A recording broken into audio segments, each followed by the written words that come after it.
صل على سيدنا ومولانا محمد وعلى آله وأصحابه وأتباعه وبارك وسلم تسليما كثيرا كثيرا. محترم حاضرین، عزیز بزرگوں اور بھائیوں، آج 12 نومبر 2021 ماہ ربیع الثانی کا پہلا عشرہ ہے۔ اللہ تعالیٰ نے دنیا میں انسانوں کو جو شرف اور عزت عطا فرمائی ہے، مرتبہ اور مقام عطا فرمایا ہے،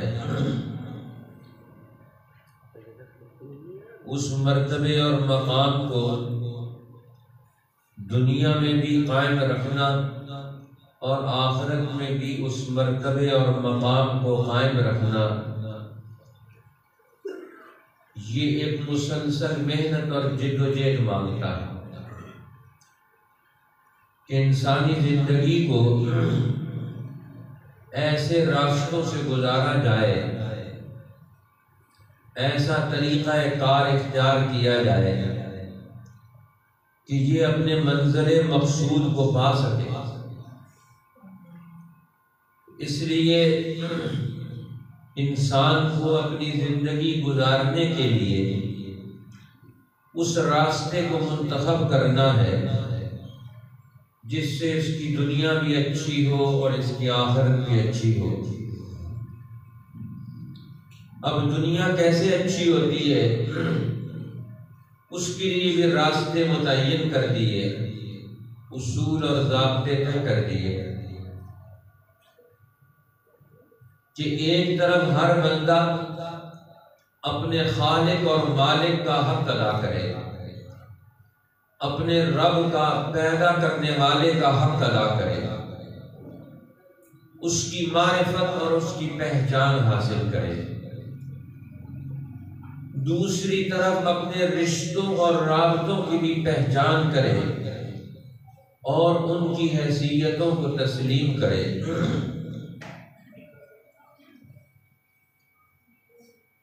اس لیے نبی اکرم صلی اللہ علیہ وسلم کی بعثت کا ایک بڑا مقصد قرآن حکیم ہمیں سمجھاتا ہے کہ وہ انسانی زندگی کو، خاندانوں کو الفت اور محبت کے اعتبار سے ان میں ان کے اچھے تعلقات کے اعتبار سے انہیں دیکھنا چاہتے ہیں۔ قُلْ لَا أَسْأَلُكُمْ عَلَيْهِ أَجْرًا إِلَّا الْمَوَدَّةَ فِي الْقُرْبَى۔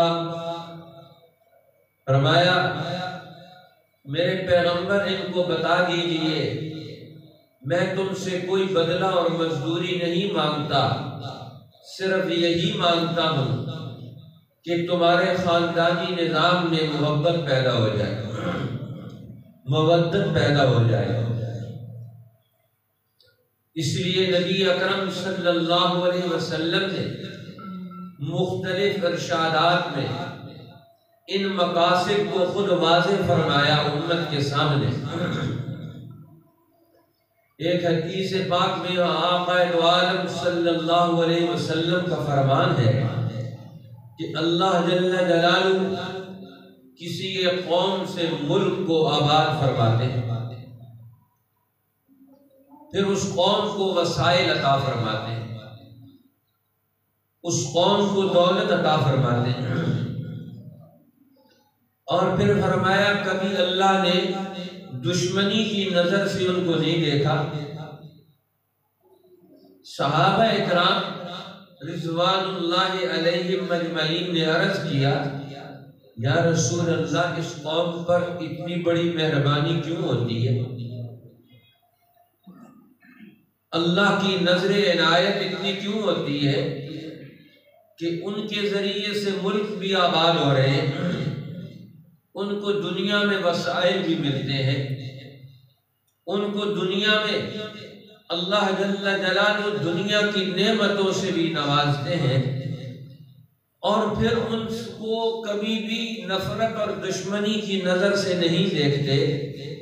وہ اللہ کی نگاہ میں ایسا مرتبہ اور مقام کیوں حاصل کرتے ہیں؟ فرمایا اس لیے وہ اللہ کی نگاہ میں یہ مرتبہ مقام حاصل کرتے ہیں کہ رشتے ناتوں والوں کے ساتھ اچھا سلوک کرنے کی وجہ سے اللہ ان کو یہ مرتبہ اور مقام عطا فرما دیتا ہے کہ وہ اپنے سے رشتہ تعلق رکھنے والے، اپنے سے ناتا تعلق رکھنے والے، ان سے وہ خیر اور خوبی سے پیش آتے ہیں، اچھا سلوک کرتے ہیں۔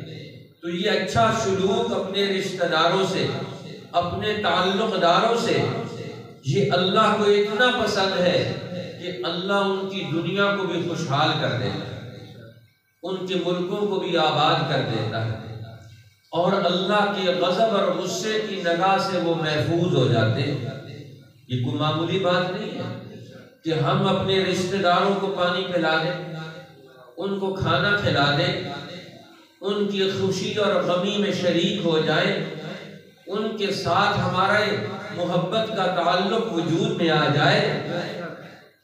تو فرمایا یہ اللہ کی نگاہ میں تمہارا مقام بلند کر دیتا، یہ اللہ کے انعامات کا تمہیں مستحق بنا دیتا ہے، اللہ کے غضب اور غصے کی نگاہ سے تمہیں محفوظ کر دیتا ہے۔ ایک حدیث پاک میں آقا دو عالم سرکار دو جہاں رحمت کائنات صلی اللہ علیہ وسلم نے ارشاد فرمایا، ہر جمعہ کی رات میں تمام انسانوں کے اعمال اور عبادات اللہ کی دربار میں پیش ہوتے ہیں۔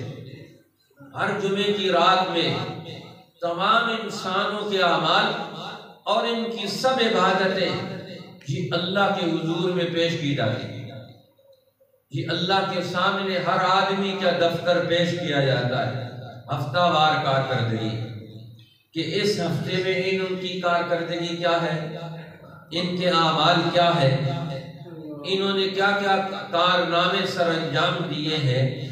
ہفتہ وار کارکردگی ہر انسان کی رپورٹ ہوتی ہے، اللہ کے سامنے فرشتے پیش کرتے، نامہ اعمال لکھنے والے فرشتوں کا پورا ایک نظام ہے جس کو قرآن حکیم نے بھی بیان فرمایا، ان علیکم لحافظین کراما کاتبین، بے شک تم پر نگہبان فرشتے مقرر کر دیے گئے اور وہ عزت والے ہیں، اور تمہاری زندگی کی پوری رپورٹ تیار کرتے ہو روزانہ کی بنیاد پر، اور پھر ہفتہ وار یہ رپورٹ تیار ہو کر اللہ کے حضور میں، اللہ کی بارگاہ میں ہر بندے کی، ہر قوم کی یہ رپورٹ پیش ہو جاتی۔ اس لیے اللہ رب العالمین ہے، وہ جانتا ہے ہر بندہ کیا کر رہا ہے، لیکن اس سب کے باوجود اس نے اپنا ایک ڈسپلن نظام بنایا، ایک کائنات میں مرتب اصول ضابطے رکھ دیے کہ کائنات کے پورے اصول اور ضابطوں کے ساتھ یہ چیز ہم تک پہنچے۔ تو اللہ نے کائنات میں پورا مرتب نظام پیدا کر دیا، ہر بندے کی انفرادی رپورٹ تیار ہو رہی ہے، فائل بن رہی ہے، اس میں روزانہ کی رپورٹیں لگتی ہیں، اور ہفتے بعد یہ ایک رپورٹ جمعے کی رات میں اللہ کی بارگاہ میں پیش ہو جاتی۔ جب یہ عبادات اور اعمال یہ بندوں کے ہر جمعرات کو، جمعے کی رات کو پیش ہوتے ہیں، تو اللہ جل جلالہ فرمایا جو شخص اپنے رشتہ داروں سے بدسلوکی کرتا ہے اللہ اس کے اعمال پر قلم پھیر دیتے ہیں۔ اس نے اپنے رشتہ داروں کو نقصان پہنچایا، اس نے اپنے تعلق داروں کو نقصان پہنچایا، لہذا اس کے اعمال قلم زد ہو گئے۔ اللہ کے ہاں اس کی نیکیاں وہ قبولیت کا درجہ نہیں پا سکتا۔ اس لیے نیکی قبول کب ہوگی؟ جہاں اس کی بہت ساری شرائط، ایمان بھی اس کی شرط، اسی طرح رزق حلال بھی اس کی شرط ہے، اسی طرح ہر نیکی کی اپنی اپنی شرائط ہے، جس طرح نماز کی شرائط، روزے کی شرائط، حج کے قبول ہونے کے اور عمل میں لانے کی شرائط، اسی طرح تمام کاموں کی مجموعی شرائط میں سے ایک شرط یہ بھی دیکھی جاتی ہے کہ اس نے اپنے رشتہ داروں کے حقوق ادا کیے کہ نہیں کیے اس ہفتے میں۔ فرمایا جو رشتہ داروں سے بدسلوکی کرتا ہے، ان سے حسن سلوک سے پیش نہیں آتا، تو اللہ اس کے اعمال پر قلم پھیر دیتے۔ اب نبی اکرم سرور دو عالم صلی اللہ علیہ وسلم نے ہمیں اس کی طرف توجہ دلائی ہے۔ فرمایا کسی کے ساتھ اچھائی کے ساتھ پیش آنا یہ بھی ایمان کا حصہ ہے۔ ان حسن العہد من الایمان، کسی کے ساتھ آپ اچھائی کے ساتھ پیش آتے ہیں، یہ بھی ایمان کا حصہ ہے۔ اب اللہ جل جلالہ ہمارے دین کی جو بنیاد ہے وہ ایمان ہے، ایمان سے ہمارے دین کے تعلق کا اظہار ہوتا ہے اور اللہ کے رسول کے تعلق کا اظہار ہوتا ہے۔ اس لیے نبی اکرم صلی اللہ علیہ وسلم نے ہمیں توجہ دلائی، فرمایا کہ تم رشتہ داریوں کے ان حقوق کو ادا کرو گے تو اللہ کی بارگاہ میں تمہارے حق میں نتائج آنا شروع ہوں گے، اللہ تمہاری زندگیوں میں خیر و برکتیں نازل فرمائے گا۔ اب جو قومیں رشتہ داروں کے حقوق ادا کرتی، جو لوگ اپنی قرابت داری کا حق ادا کرتے ہیں، وَآتِ ذَا الْقُرْبَى حَقَّهُ، قرآن میں اللہ جل جلالہ نے بار بار یہ حکم دیا ہے، انسانوں کے لیے یہ واضح حکم نامہ متعین کر دیا، وَآتِ ذَا الْقُرْبَى حَقَّهُ، اور قرابت داروں کو ان کا حق ادا کرو۔ اس لیے انبیاء علیہ السلام کی ڈیوٹیوں اور ذمہ داریوں میں سے کہ وہ انسانوں کو ایک دوسرے کے حقوق کا تعارف کرواتے۔ اس لیے فرمایا کہ جب کوئی انسانی معاشرہ آپس میں ایک دوسرے کے حقوق ادا کرتا ہے تو اس میں نتائج تبدیلیاں رونما ہوتی ہیں۔ سب سے پہلا فائدہ یہ صلہ رحمی کا کہ ان کے آپس کے دوران درمیان محبت پیدا ہوتی ہے، مودت پیدا ہوتی ہے، تعلق داری بڑھتی ہے، مضبوط ہوتی ہے۔ اور فرمایا دوسرا، نبی اکرم صلی اللہ علیہ وسلم نے رشتہ داریوں کے حقوق کو قائم کرنے والے لوگ ان کے بارے میں فرمایا ان کا مال اللہ جل جلالہ بڑھا دیتے، ان کے مال میں اضافہ اور برکت ہو جاتی ہے۔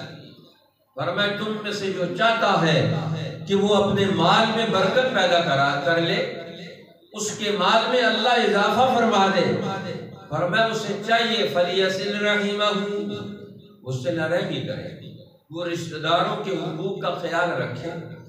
اسی طرح فرمایا تمہاری عمر میں بھی برکت پیدا ہو۔ اب خاندانی حقوق ادا کرتے ہیں، واپس نتیجہ اپنے حق میں نکلتا ہے، فرمایا تمہاری عمر میں اللہ جل جلالہ برکت عطا فرما دیتے۔ اسی طرح فرمایا رزق میں وسعت پیدا ہوتی ہے، کشادگی پیدا ہوتی ہے۔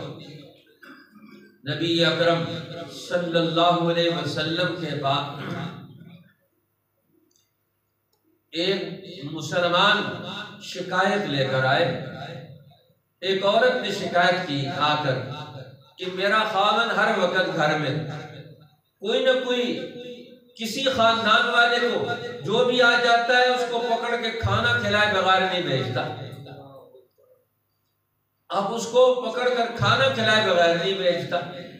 اب میں تو تنگ ہو گئی ہوں کھانا پکا پکا کر، اب جب دیکھو کسی نہ کسی کو پکڑ کے لے آتا ہے، اب اس کو کھانا کھلاتا ہے اور اس کے لیے ہمیں محنت مشقت کرنی پڑتی ہے۔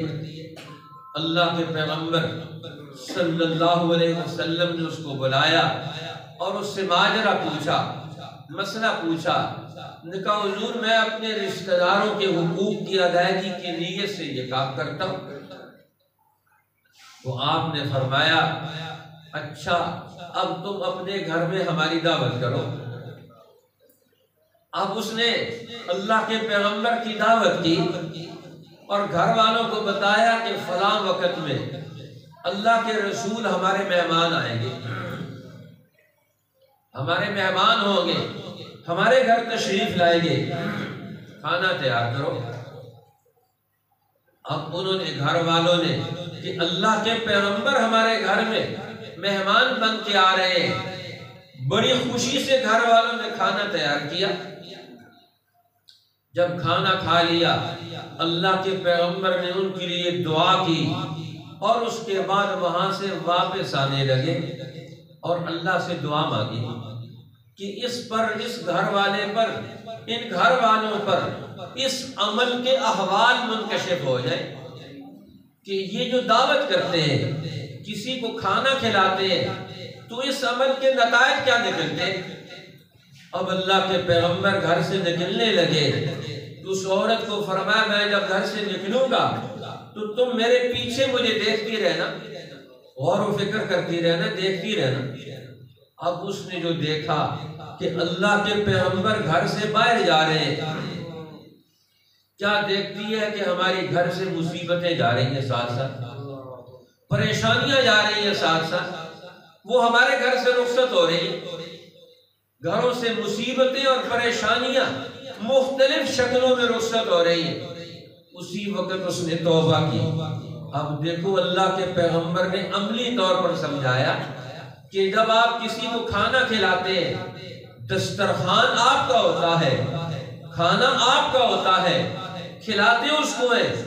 اللہ اس کھانے کھلانے کی برکت سے تمہارے گھر سے، تمہارے خاندان سے کتنی قسم کی مصیبتیں تمہارے گھر سے نکال دیتے، کتنی قسم کی آفتیں تمہارے گھر سے رخصت ہو جاتی، مسائب سے تمہارے گھر سے اللہ پریشانیوں کو دور کر دیتے ہیں۔ اب یہ صلہ رحمی کرنا، خاندانی حقوق کو ادا کرنا، یہ اللہ کو کتنا پسند ہے۔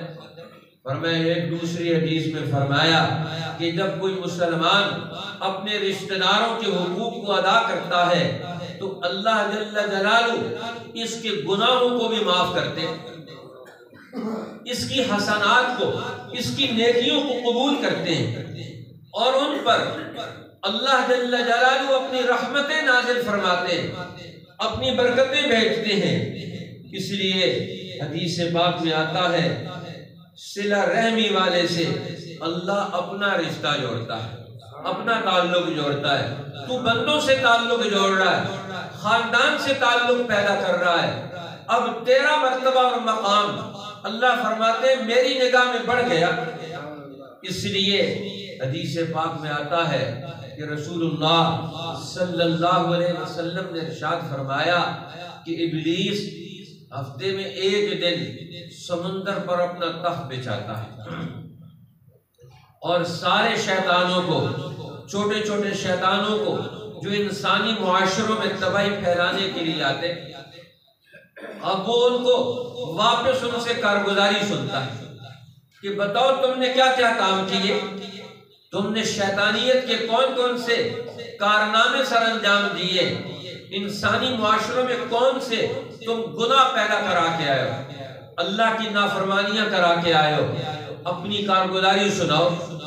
اب ہر ایک شیطان اپنی اپنی کارگزاری سناتا ہے اور ایک شیطان سر نیچے کر کے بیٹھا ہوا ہے۔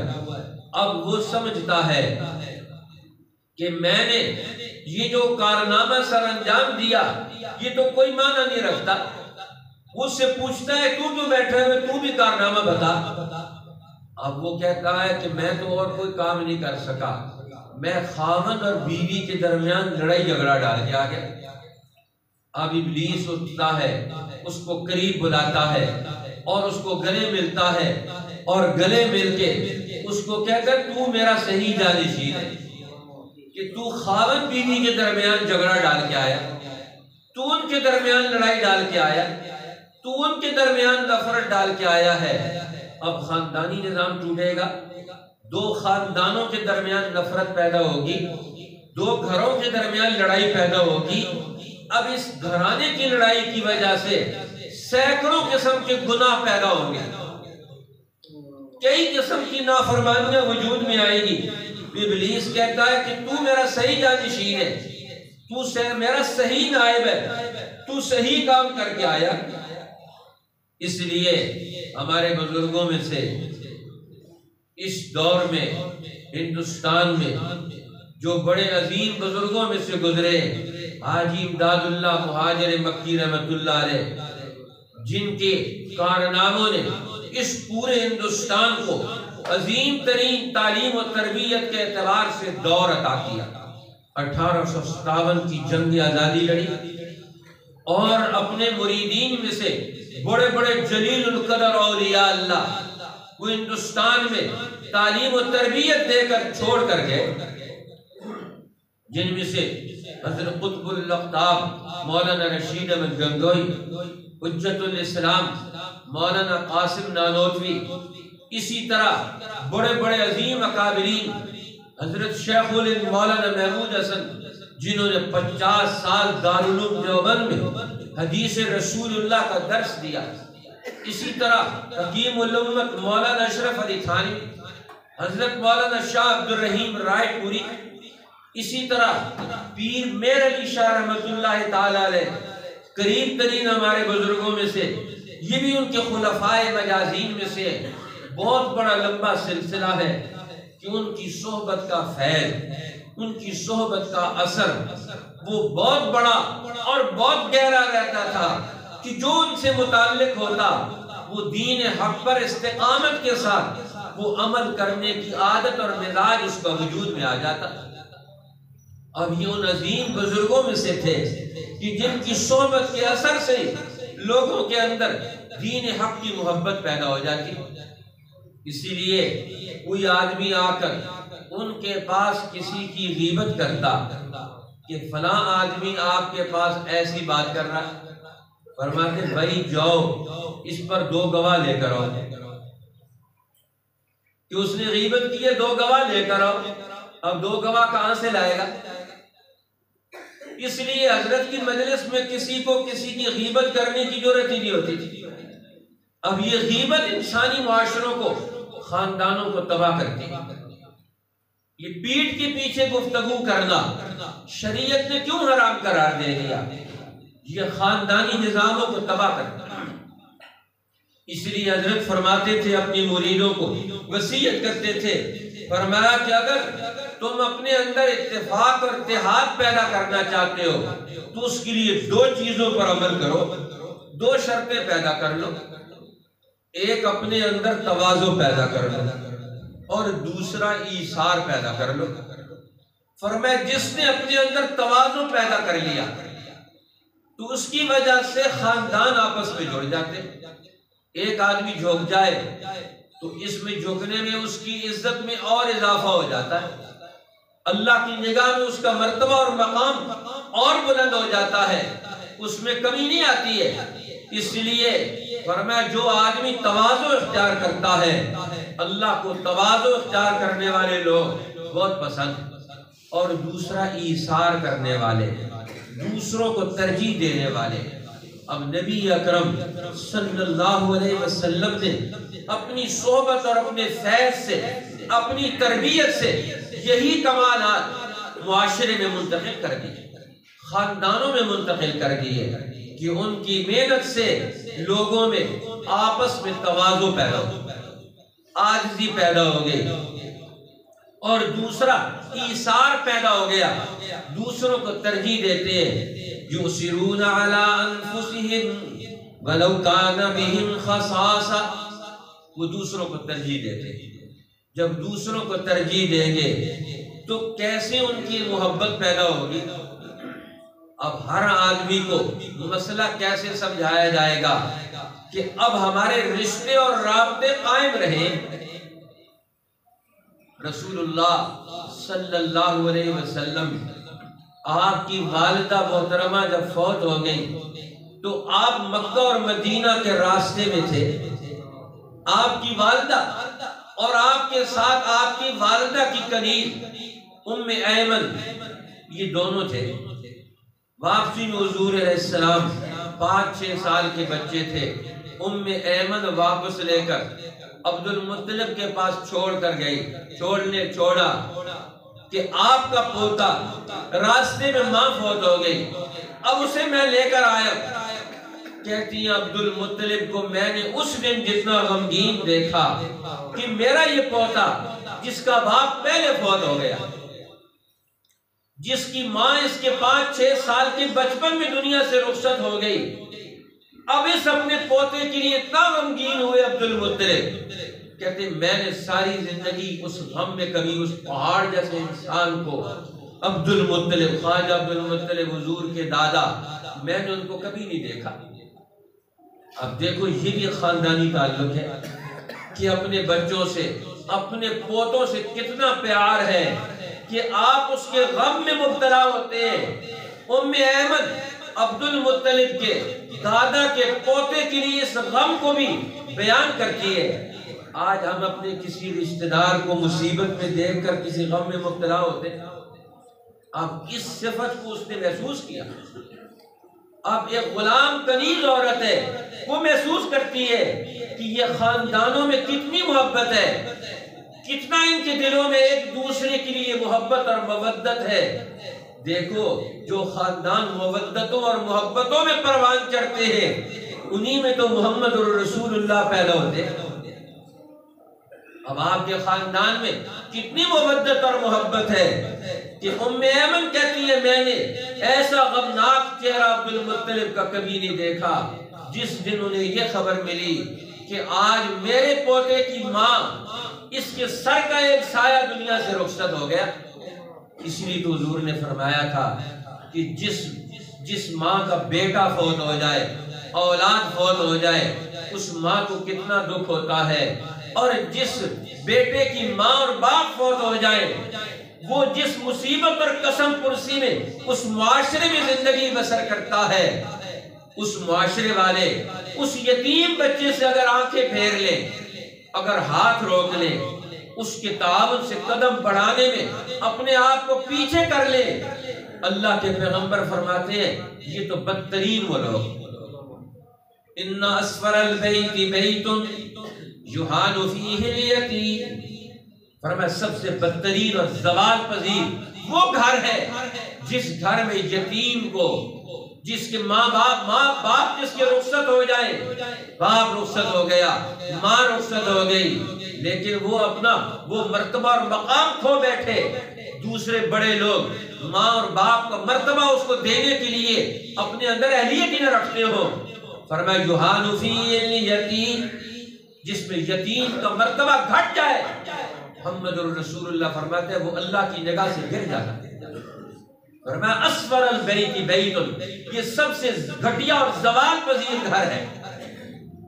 اسی لیے تو حضور نے فرمایا جو یتیم کے سر پہ ہاتھ رکھے گا اپنے خاندانوں میں، آج یتیم کے مال کو سمیٹنے کے لیے جاتی، یہ ابو جہل کی صفت ہے، یتیم کے مال پر قبضہ کرنا، یتیم کو دھکے دینا، قرآن ابو جہل کی صفت بیان کرتا ہے۔ آج ہمارے معاشرے میں یتیم بچے دھکے کھاتے ہوئے نظر آتے ہیں، وہ اپنے مال سے محروم ہوتے ہوئے نظر آتے ہیں۔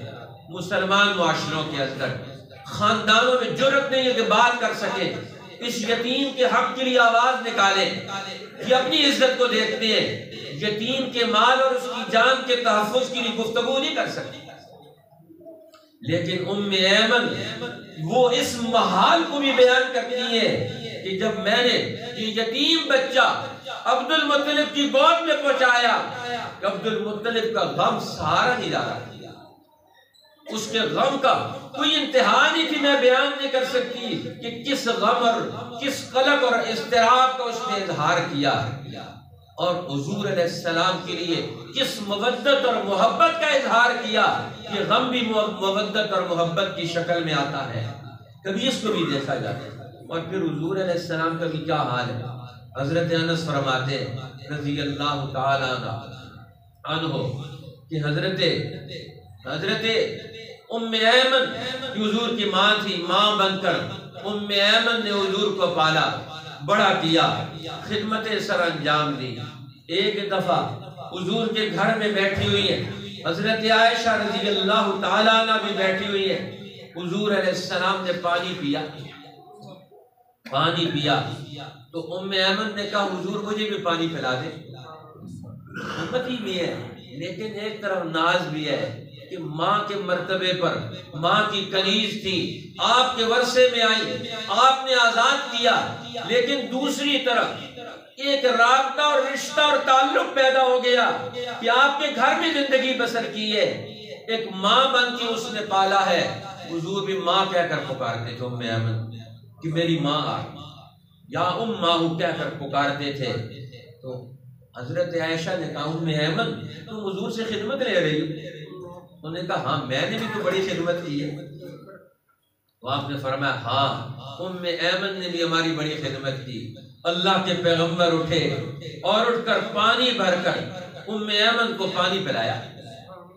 آج ہم رشتوں کا تقدس ہی بھول گئے، آنکھیں پھیر لیتے ہیں، حالات بدلتے ہیں، ذہن بدل جاتا ہے، رشتوں کو نگاہوں سے اٹھا کے پھینک دیتے ہیں۔ اللہ کے پیغمبر تعلیم بھی دے رہے ہیں، تربیت بھی دے رہے ہیں، اپنے عمل سے بھی ثابت کر رہے ہیں۔ جب مدینہ میں پہنچی ایمن اکیلی ہجرت کر کے آئی، مکہ سے ہجرت کی اور اکیلی مدینہ کا سفر کیا۔ مدینہ میں پہنچی تو رسول اللہ صلی اللہ علیہ وسلم نے سلیم آ کر باغ پیش کرتی، یا رسول اللہ ہمارا باغ ہے، جو مسلمان اس کو لے لے اور کاشت کرے، محنت کر کے اپنی ضرورت پوری کرے۔ حضور نے وہ باغ ایمن کو دے دیا۔ غزوہ خیبر پر انصار مدینہ کی دی ہوئی ساری زمینیں اور جائیدادیں حضور نے فرمایا سب واپس کر دو ان کو۔ اب حضرت انس کی والدہ اور حضرت انس باغ لینے کے لیے آئے ایمن سے، انہوں نے کہا میں تو باغ نہیں دیتی۔ رسول اللہ نے زبردستی نہیں کی، فرمایا اس کے بدلے میں تم اتنا مال لے لو۔ انہوں نے کہا میں تو نہیں دیتی۔ آپ نے فرمایا ڈبل لے لو۔ انہوں نے کہا پھر بھی نہیں دیتی۔ حضور نے فرمایا 3 حصے لے لو۔ انہوں نے کہا پھر بھی نہیں دیتی۔ انہوں نے کہا 4 حصے لے لو۔ انہوں نے کہا پھر بھی نہیں دیتی۔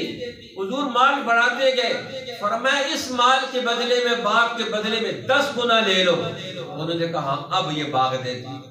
اب حضور نے جب یہ ماں ہے اور اس مرتبے پر ہے، مال بڑھاتے ہوئے اگر آرڈر کرتے تو کون روک سکتا تھا، لیکن رابطوں رشتوں کا تعلق نبھانے کا طریقہ کار بتایا ہے۔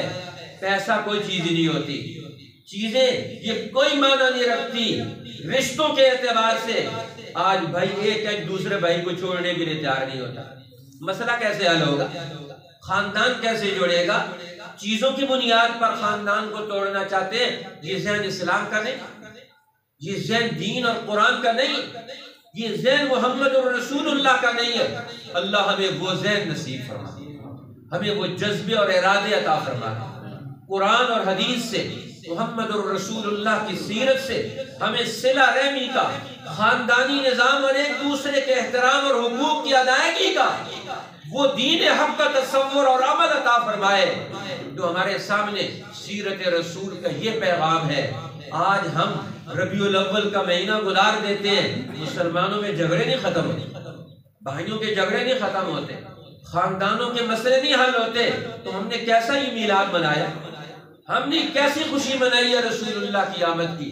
اللہ ہمیں حقیقی خوشیاں منانے کی توفیق عطا فرمائے۔ اسوہ رسول پر عمل کر کے اس خاندانی نظام کو مودت اور محبت کے اصول پر لانے کی، واپس لانے کی توفیق عطا فرمائے۔ اللہ ہمیں پھر سے ایسا بنا دے۔ آخر دعوانا الحمدللہ۔